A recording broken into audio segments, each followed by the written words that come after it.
Nau te rōrau, nāku te rōrau, ka ora I te iwi, koera te ngako o te kaupapa whare rau o Aotearoa, I whakarewa hia ai I Rotorua. I reira ngā rōpū hanga whare I te rānei, e wānanga ana I ngā take maha mo te hanga whare.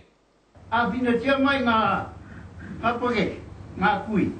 I raro I te kaupapa hanga whare ki runga ki o tātou papakāinga, kua whakatakotoria e te kāwanatanga, he mahanga take hei ata whirawhira I roto o tēnei huihuinga. Ā, he maha te hoki ngā pātai me ngā wero. Ko e tātou e pōhehe, he māma noi ho tēnei hakatūwhare ki runga tātou whenu. Te mea ke, me hale tātou ki ngā kanuhera kei reira ke te ngaue. Ko ngā kanuhera te mea e pupuri ana ngā ture o te krānau. Māori need to come together with some strength and some force to be able to present their take to the council. They will listen, but if you go there 1-on-1 or 2-on-1, you ain't going to get there.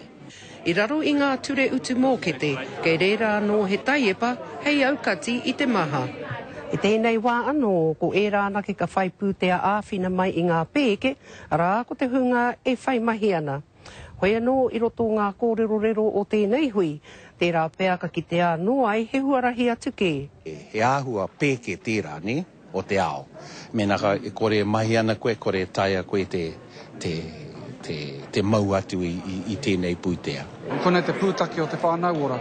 Ka riro mā te whānau anora, rātau e whakapakari, e whakaora, e whakakotahi nei, kia tāi ai te whaiwhai haere e nei.